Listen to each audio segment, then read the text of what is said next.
day when I'm awfully low, when the world is cold, I will feel the glow of thinking of me and the way you look tonight.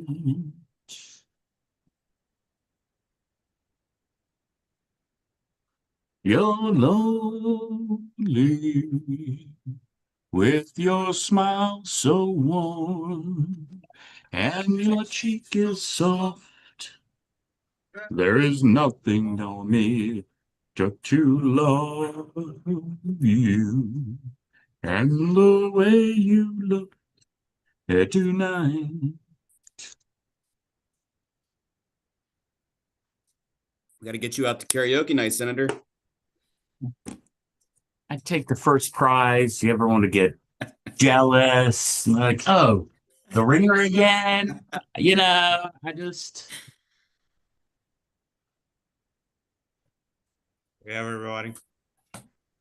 Morning. Good morning, sir. Morning. Good morning. Well, were we being serenaded by a senator this morning? Well, I'm just going to say that there's a particular delegate that his bride's name is Lovely. And so I thought we would sing You Look Lovely Tonight by Frank Sinatra in honor of the good delegate's beautiful bride. Thing that Dr. Culberson is. Thank you, Mike. Spreadsheet. You're welcome, sir. Can you print that off for us on my desk? It's probably easier just to print it out. If you want, delegate, I can come bring roses and chocolates for your anniversary and serenade the both of you and allow you then to go on a debonair dashing date. I'll send you the date. Yes, sir. I'm not convinced that would be a good start to your date, but Oh, Mike's harness.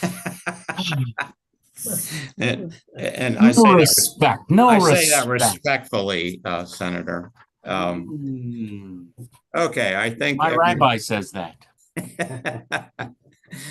I think everyone is here in the room with me. I have Delegate Baker and Delegate Valentine, and we have the county's representative, Bruce Bariano. So with that, we will start the meeting with the Pledge of Allegiance led by Delegate Valentine. I pledge allegiance to the flag of the United States of America and to the republic for which it stands, one nation, under God, indivisible, with liberty and justice for all. Thank you, Delegate. We're going to follow that with the prayer by Delegate Schindler. Gracious God, we ask for your guidance as the Washington County delegation comes together in service. Grant us wisdom in our decisions, humility together in our service, and unity in our purpose. Help us look beyond our differences and remain focused on our shared responsibility to listen, to collaborate, and to serve the people who have placed their trust in us. May our work be guided by integrity, compassion, and a commitment to the common good. Amen. Amen. Thank you, Delegate. We do not have the minutes from last meeting, but we'll try to get those to you next week and keep them current moving forward. We've been focused on trying to get all the legislation to bill drafting and review the drafts that came back. So we broke it down, the legislation, into several different categories this morning because they're all at kind of different levels of completion. The ones that, and I'll let it up to you all if you just want to review everything today, and then we could vote on them next week. Those are the ones and numbered 1 through 7.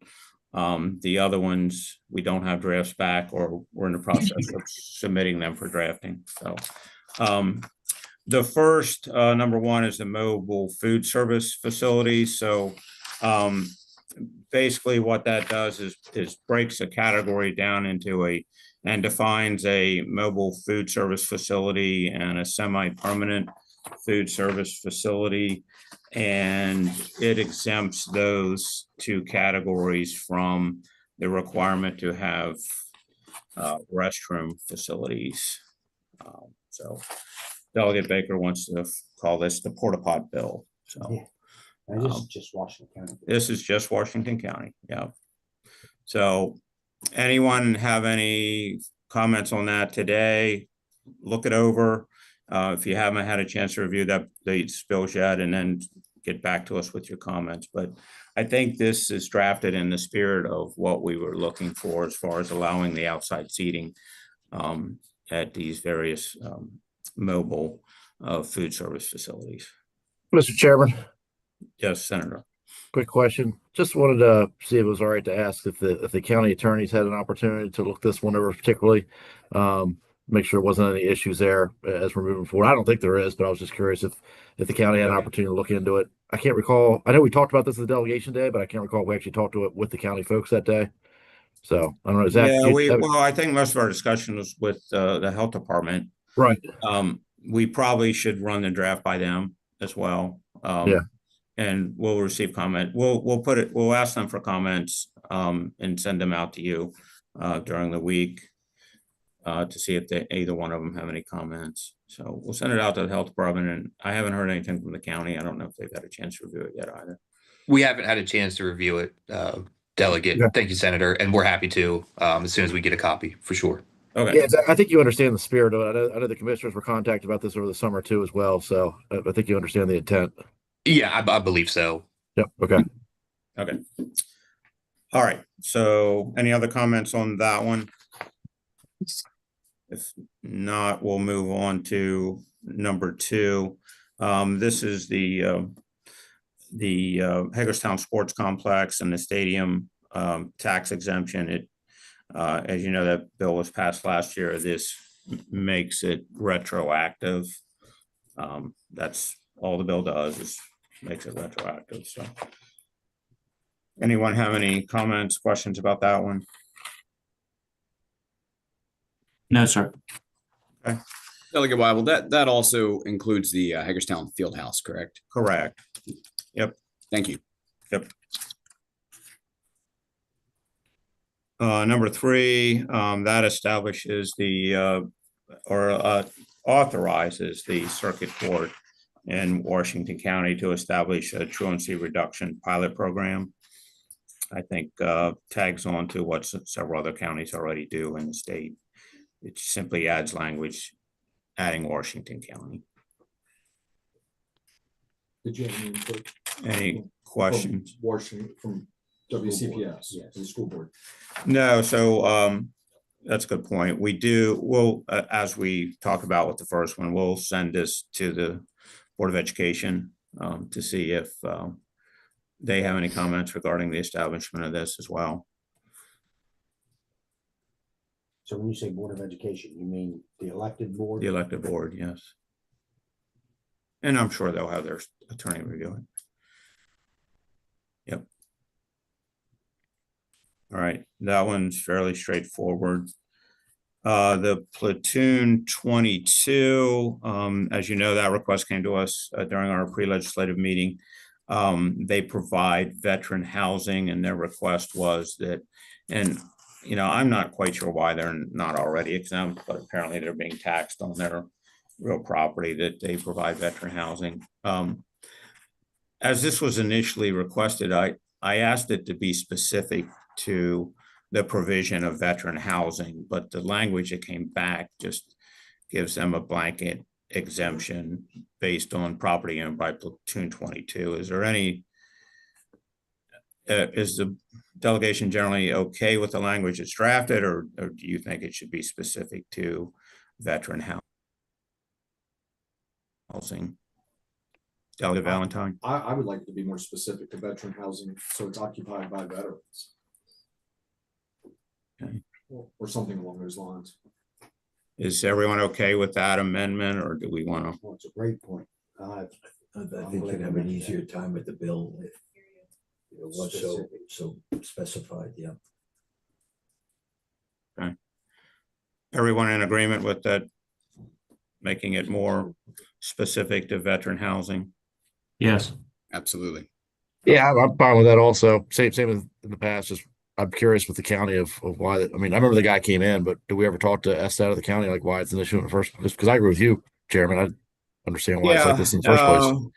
We haven't, we can ask, we can reach out to Estat and find out why the property. Yeah, I mean, whatever we gotta do to fix it, I'm in for that. Just Yeah. curious of. I know we asked, I think I asked them that question when they came in. I'm not sure they had a clear understanding as to why they were Yeah. being asked either. Okay. The Salary Study Commission, number 5 on the list, that simply changes the organization name from the Cumberland Valley Associated Builders and Contractors to the Washington County Home Builders Association. Again, we think that the Cumberland Valley Associated Builders and Contractors is no longer in existence, so that's a necessary change.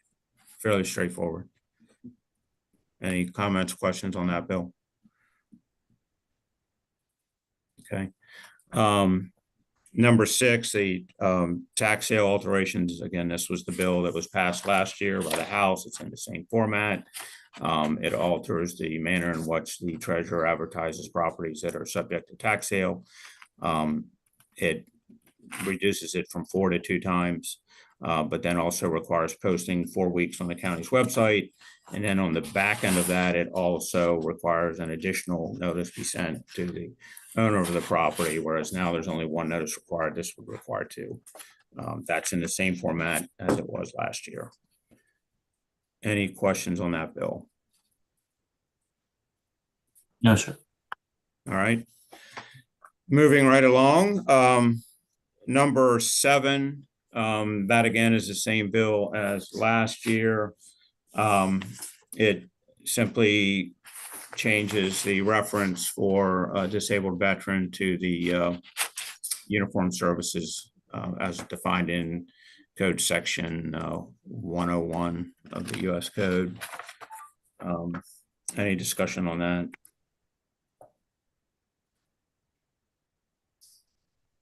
None. Okay. Moving then to the next category. I don't really plan on discussing these because we don't have any of them back yet. So the Code of Public Local Laws allowed the county to do fines and imprisonments for a property owner who refused entry to a county employee. The recovery residences, that would simply regulate them. The manufactured homes was a request of 1,000 square foot or more to amend the state code that was passed, I think last year. And then the septic system is simply to allow more flexibility to homeowners when repairing their septic systems and when and how or why it would trigger an inspection or a full-blown replacement. Any questions on any of those? Again, we don't have drafts back. Quick question, Mr. Chairman. Yes. The recover residents, I had a conversation with Delegate Schindler the other day. I believe he had some legislation drafted as a statewide bill. This is one of those ones we were talking about last week where we didn't really figure out yet if we're doing this as just a county thing, if that's what the delegation wants to do, or and Delegate Schindler, I think you were going to check in with Bill Draft and even see if we could do it as a county thing one way or another, and if you had any update there. No, I have an inquiry into DLS to see really if that's a possibility that we can carve out for Washington County this, this change for the certification of the sober living homes. But I haven't received word back. So Have you submitted a statewide bill? no, I have one drafted, but I haven't submitted anything. I wanted to wait and see what the body here wanted to do first. So you've submitted it. You have a bit, you said you. So I have a draft of a statewide bill for So this. you have a blue backpack. I do. Yeah. I got that. Okay, cool. Yes, sir. So I mean, I think if you're moving forward with that, we don't need to, we can just take this off our list. Do you know if you're moving forward with that one or? Well, again, if it was the will of this body to do a like a county specific bill, then I suspect that'd probably be easier to pass. But I wasn't sure, if that was the intent. So Yeah, correct me if I'm wrong, Delegate Schindler. You've had some conversations with other folks in some other corners of the state where there's some other concerns, maybe not be the same concerns we have locally, but in their jurisdictions. yeah, specifically so- like in Baltimore City, I think there's a bit more pushback than there would be locally to something like this. So So I depending think- on what the intent was. Right. So I think you were going to see what DLS says to make sure we could do it as county specific. It wasn't up anything for whatever reason. Right. Yeah, so, okay, so you're gonna continue to follow up with that again? Yes, sir. Yes, sir. And I'll follow up with the group when I get some response on that as well. Yes, sir. Okay. Okay, very good. Moving down to the next category, numbers 12, 13, 14. 12 and 13 requests just came to us last week by the county. Number 12 would authorize them to enter into multi-year contracts and installment payments.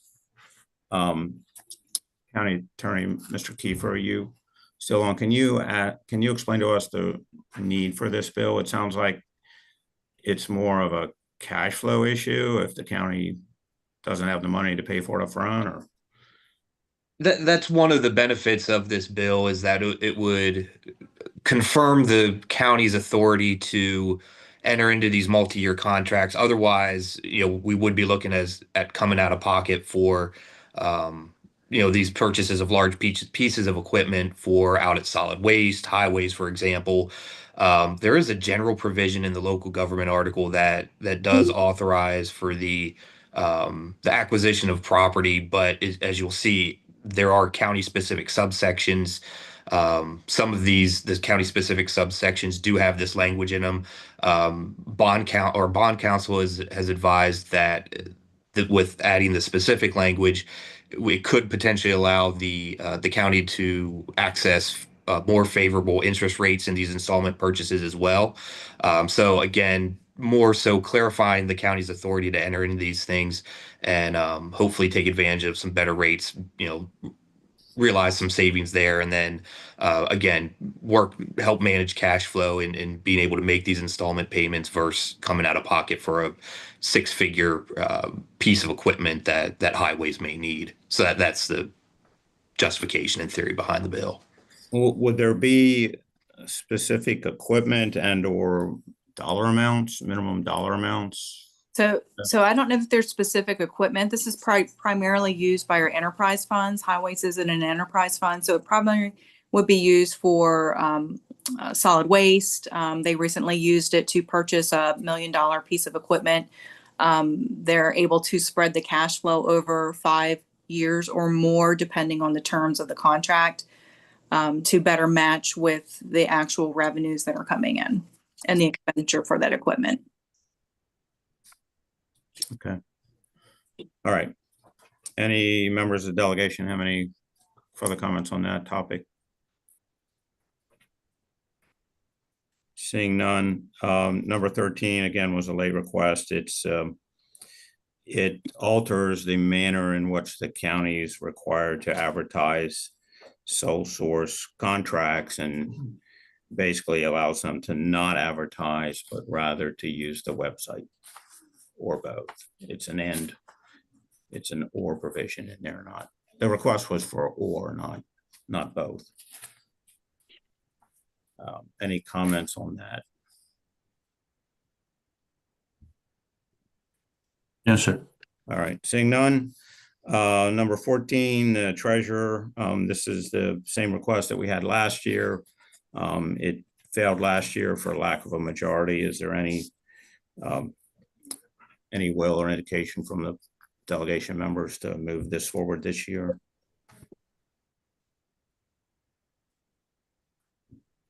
All right, seeing none. I don't have an issue. Did you already draft this, Mr. Chairman, or not? No, we have not. So I guess, is that the conversation you want to have right now as far as if the delegations don't move forward with it? Is that what you said? Correct. Yeah.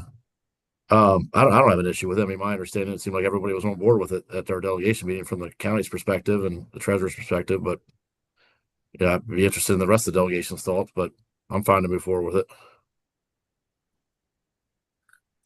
Anyone else? I don't think we have a majority to move forward with it. I didn't ask for it to be drafted because I didn't, want to waste our time. Okay. So hearing no majority interest in moving forward with that, we will take that one off the list for this year again. Number 15, property manager regulation. This was a request by the city. So I guess the question is, Delegate Schindler and Senator Corman, do you guys want to take this one as as your names as a city initiative? I don't think the county did not request this. This was a city request. I'm definitely happy to take that on. I'll leave that if anybody's willing to co-sponsor that, but yeah, I'm happy to take that on. All right, well, let the record reflect the Honorable Bruce Bariano is leaving the meeting. Lucy Senator Zucker. Thank you. Thank you, Mr. Bariano. Okay, so Matt, I'm hearing that you're okay with taking that on. So, Yes, sir. Senator, are you okay with that as well? Yeah, Matt and I had a conversation about it the other day, so I Okay. think we got a plan to move Okay, forward. so we'll take that off of our delegation list as well. Okay, so that is all the legislation that we have to date. Have we missed anything? Anyone have any further comments on any of those items that we've just reviewed? No, sir. Okay, all right, thank you all. At the end here, I just want to remind everyone that the Maryland Association of Community Colleges, they're having a reception here on Monday night from 6 to 7:30 at the Calvert House. Our esteemed president, Dr. Klauber, will be in attendance, and he would like to see everyone's smiling face as well. And then secondly, just a reminder that Tuesday is Washington County Day in Annapolis.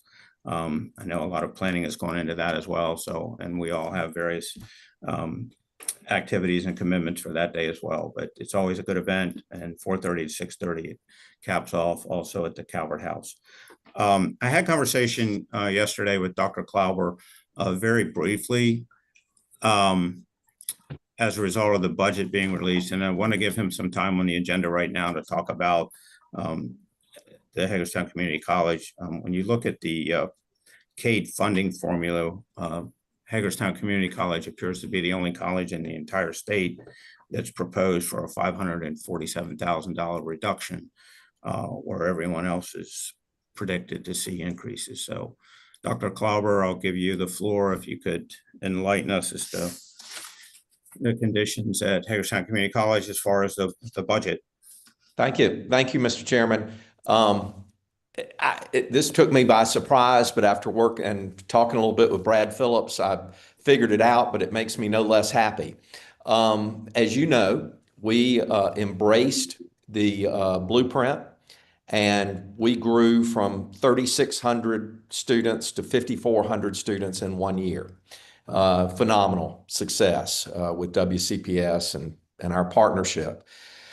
Well, that partnership came at a cost, and that cost was that we used to receive, or still receive, a small portion. It's going down, a allocation within the CADE formula for small colleges. It's called the Smalls College Subsidy, and as we transitioned literally overnight to becoming a large college, that subsidy was going to go away over a certain period of time.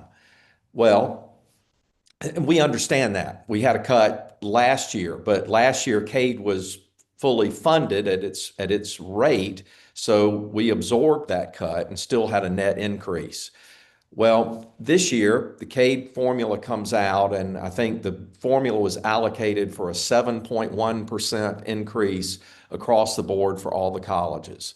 The governor reduced that down to 3%. So normally everybody should be happy. I mean, if you had flat enrollment across the state, you're getting a 3% increase. And I would think in this budget time, as a former legislator, I can tell you, I think that's pretty generous. The problem for us is we're a victim of our success. That 3% causes us to take a net loss in our annual allocation. And before 2 years ago, there was a hold harmless provision in the CADE formula where that subsidy would not have been reduced at such a great rate. We would have been at least zeroed out where we didn't have any cut. Helena Grady, I think that was her name. She used to be the budget person for Governor Moore. when they took the hatchet to the CADE formula 2 years ago and rebased it, she took that provision out. So here I am, I'm sitting here, because my CADE formula has been reduced, I'm then losing that small college subsidy, and so I'm at a net loss. And I'm really getting hit from multiple directions because all those new students under the blueprint, they're not paying full tuition. The school district's paying 75% tuition on those students. So I'm getting Does the student pick up the difference or no? Or no, student pays nothing. Okay. So I'm getting a lower net revenue on the increase of students I have. I'm losing the subsidy, and that's causing me to get a net loss because of the reduction in CADE. And look, I'm a reasonable person. I'm not sitting here asking you to give me a 3% increase, although it would be nice. And Michelle Gordon knows that's what I've asked from the county this year. But I asked that from the county based on the fact that we thought we'd be probably at net zero on our CADE allocation. And my thought is we ought to be fair. I would ask that, in Senator Quarterman, when we come to budget and taxes, probably what I'm going to ask you is that subsidy not be pulled off so fast that I get a negative appropriation this year, especially when everybody else is getting a positive appropriation and they hadn't had the enrollment growth that we've had. So Can I ask you, is there a number at which that small college definition goes away? Is it 4,000 or? I can go find out. It's somewhere between probably 4,500 and 5,000 students. All right. So the solution is what? To exclude the dual enrollment students from? No, I think my solution would be college, or? let's hold off on eliminating that the loss of that subsidy until such time that the CADE formula can allow me to absorb it. Because if this would have been a normal budget year and CADE formula would have been funded at its intended growth rate, I would have had a small increase. Everybody else would have gotten a huge increase, but I would have gotten a small one as I absorbed that cut. And I could have done that. But when you reduce that down because of the BRFA, that gets me punished where others do not. Okay. Now, Brad Phillips probably wants to have that hold harmless provision put back in statewide, because this year it was me, last year it was College of Southern Maryland, next year it's going to be somebody else. So, I know that's probably what he's lobbying for. I just want to get a fix for HCC if I can get one. So would that be, Senator Corman, would that be budget language or would that be an actual bill? Well, I guess first thing, a couple questions real quick, and thank you, Dr. Claubers. Also, you mentioned there at the end, similar issue at Southern College. Was there something that was done last year to help them out, or was it just this is just what it is? And I'll go and find out. I think they did try and do something for them last year, actually, to help ameliorate that. Yeah, let's find that out first to see if there's a precedence already, or if the Will leadership's already made their decision. Like that's just the way it's going to be, and we just got caught up in it this year. Either way, I would suggest. Well, I guess two things. One, to answer your question, Mr. Chairman, I'm not exactly sure at this exact moment, but Dr. Klauber, if you could let me know when you're coming here, and we'll coincide a meeting with Senator King, and start those conversations and see what we got to do to try to get that resolved. Okay, fair enough. Absolutely. Well, assuming we don't have Snowmageddon and things are shut down, I'll be there on Monday, but I will be there for Legislative Day on Tuesday, and okay. I think the Jim Kirchhoff's crowd, we're scheduled to meet with Senator King around noon, but I think maybe, I don't know, you and I might need a little more time with her. Yeah, let's try that first. Why don't you, if you already have something set up through the coalition on Tuesday, I'll when I see Senator King this morning, I will kind of prefer on it, let her know. And if you don't have enough time, it doesn't work out with that conversation on Tuesday, we'll get something more in a one-on-one to go forward. Fantastic. Yep. Senator Quarterman, Allegheny County last year got caught in the hold harmless. We were unable to remove that, but last year was the same. So gotcha. Okay, I appreciate that. That's my concern. If this is already been happening, and they've already decided that's just the way it's going to be. But nonetheless, let's explore it, Dr. Klauber, and see what we can do. But I tend to believe, sir, it's basically on a case by case. Right. And obviously, there's a difference between Allegheny and Washington counties issue. And the issue is that I see the difference is because of Washington County's success, they're actually being penalized. And so it is different in Allegheny, but the biggest difference is Washington County is being penalized. And I think that's where we hang our hat on, sir. Understood. Thank you. So, Senator McKay, did ACC take a hit last year, or was that restored? Yeah, we ended up, it wasn't restored. Okay. And we were going to try to figure out a way to do something this year as well. So Okay. we ended up sending a letter to the budget committees asking for that to be addressed. Haven't heard an answer yet, but that Maybe an issue for the new rural caucus in the House to take up. that is possible. Yes, sir. Yeah. So, okay. All right, Dr. Klauber, anything else? You good? That's it. We came out great in the Capitol. You won't hear any complaints from me on that. Gonna get your new loop road, I see, huh? Yeah. Okay. All right.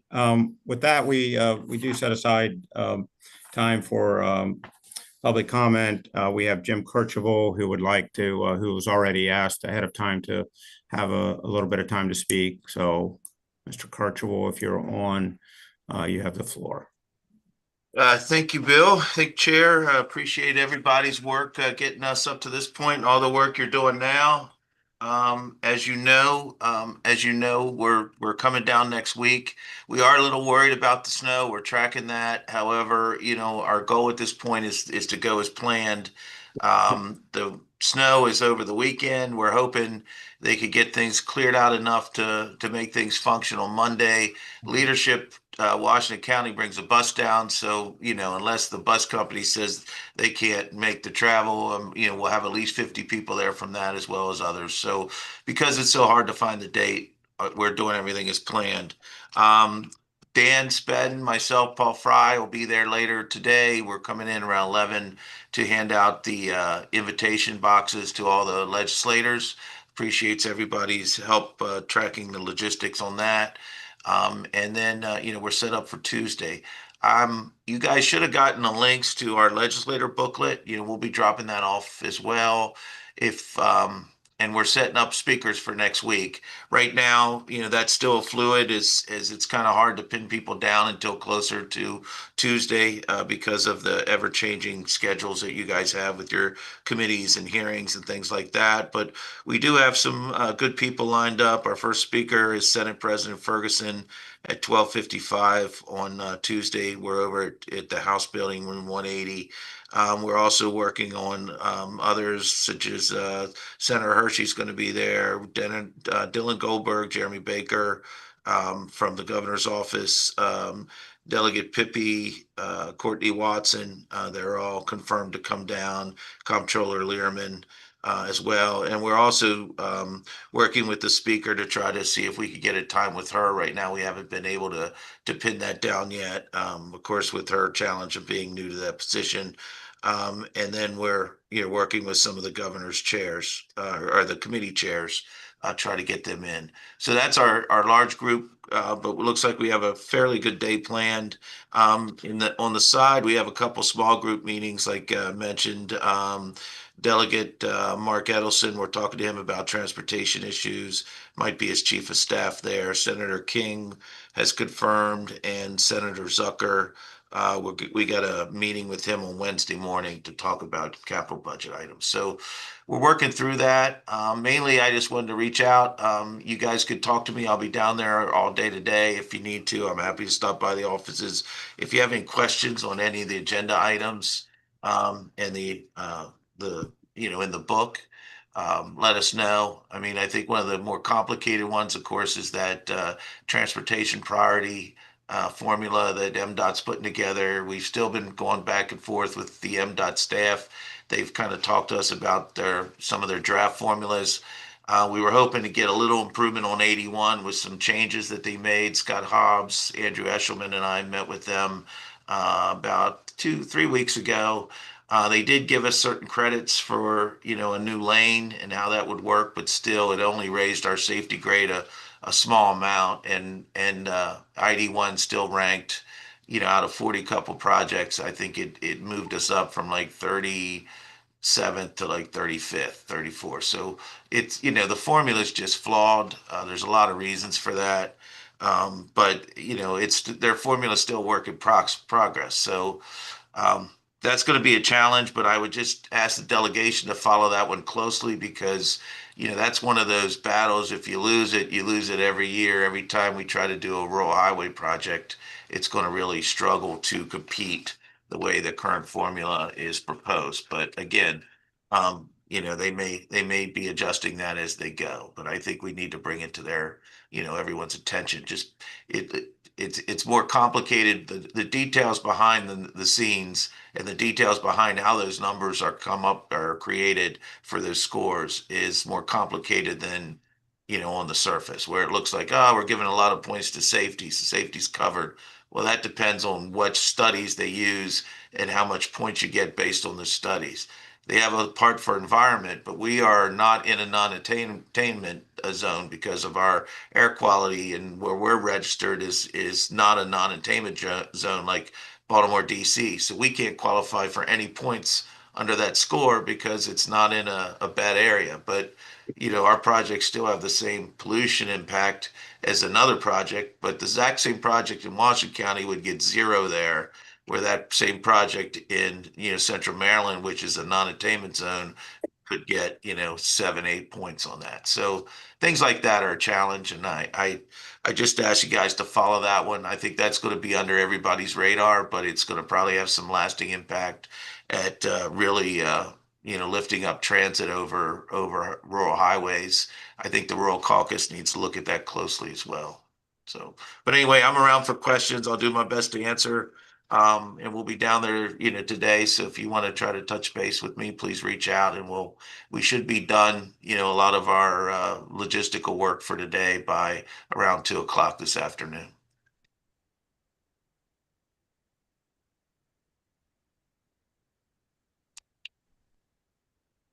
Can't hear you, Bill. Oh, there we go. I was just saying, thank you, James. It's always a great day in Annapolis with Washington County Day, and we try to pump it up as much as possible. And I know you guys put a lot of effort into it all year long, so we appreciate everything you do there. Anyone have any questions or comments for Mr. Kercheval? Seeing none. Thank you, James, and I guess we'll see you later on today. Thank you. All right. Anyone else have any comments for the record? If you would, just please state your name and address, and we'll give you the floor.